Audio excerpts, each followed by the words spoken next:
Okay, it says I'm starting to stream. Yeah.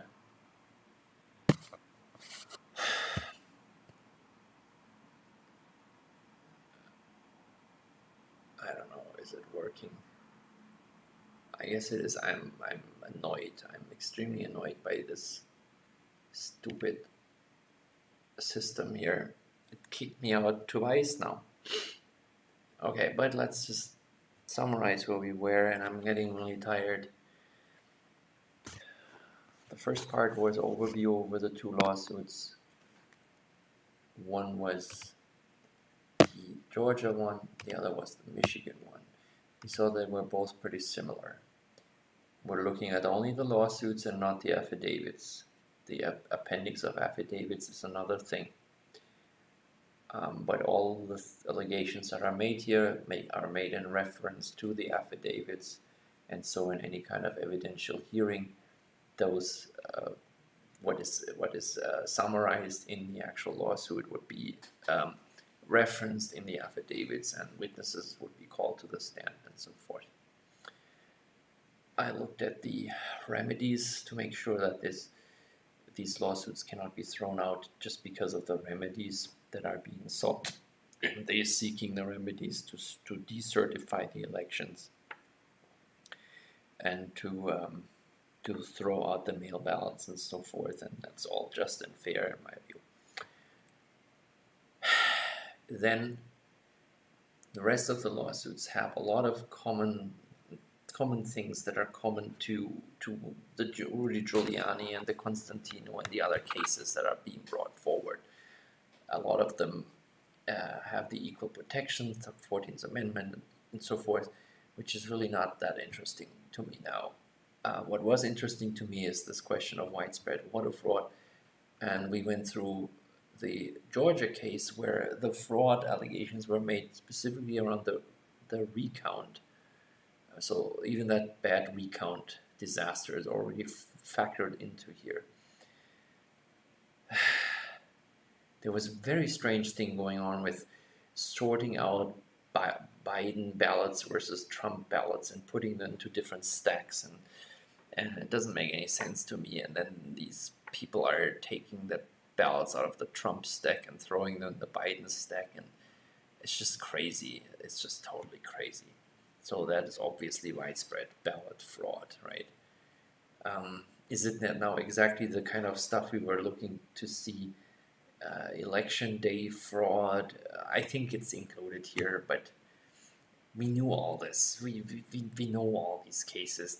None of this is new. It is widespread. It's systemic. It is massive.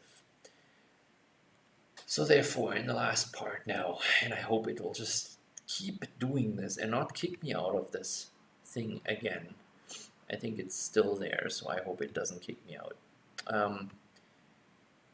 The last part here is going to look into the actual Dominion stuff. So I want to see what is alleged about Dominion and how is it substantiated, right? So the voting machine secrecy software used by voting machines throughout Georgia is crucial. So violations of federal and state law impacted the election of November 3rd and set precedents for the evidence of deliberate fraudulent conduct, manipulating the lack of mistake. So this is really interesting. The fraud case appears to be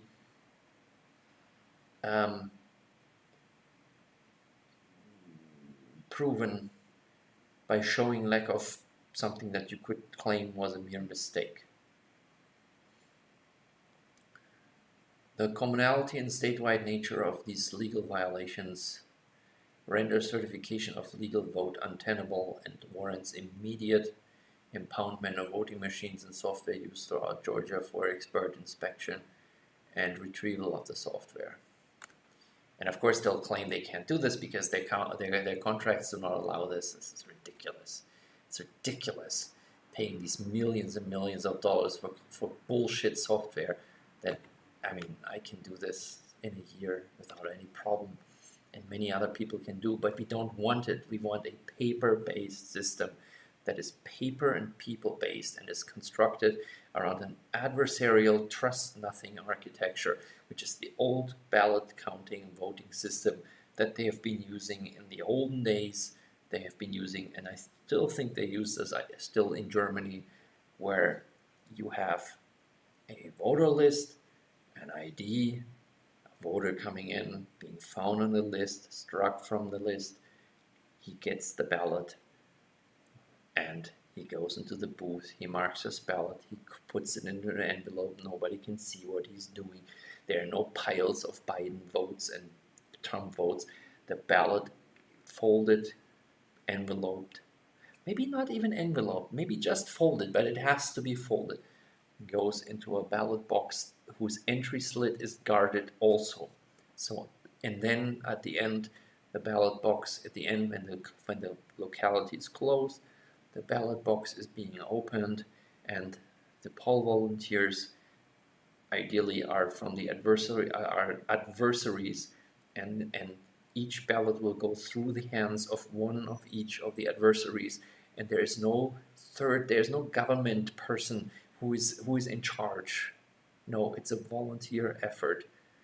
If these people cannot have a gentlemanly agreement and discharge their duty with honor and dignity and start fighting, then I guess then there would be remedy. There would be police could show up and they could sort these things out. But hey, if citizens can't with dignity celebrate their election day, I mean, it's over. It's over. So anyway, so we don't want any of these stupid machines. I'm just saying, I can do it, but they sell it for billions of dollars, and it's bullshit, right? And then these idiots claim that they can't show us the software because it's under intellectual property protection and bullshit like this. An affiant who is a network information cybersecurity expert under sworn testimony explains that after studying the user manual for Dominion voting system democracy software, he learned that the information about scanned ballots can be tracked inside the software system for Dominion. When bulk ballot scanning and tabulation begins, the ImageCast Central Workstation operator will load a batch of ballots into the scanner feed and tray and then start the scanning procedure with the software menu. The scanner then begins to scan the ballots which were loaded into the feed tray, while the ImageCast Central software application tabulates votes in real time. Information about scanned ballots can be tracked inside the ImageCast Central software application. Alright, I can imagine how this works. It's pretty bullshit.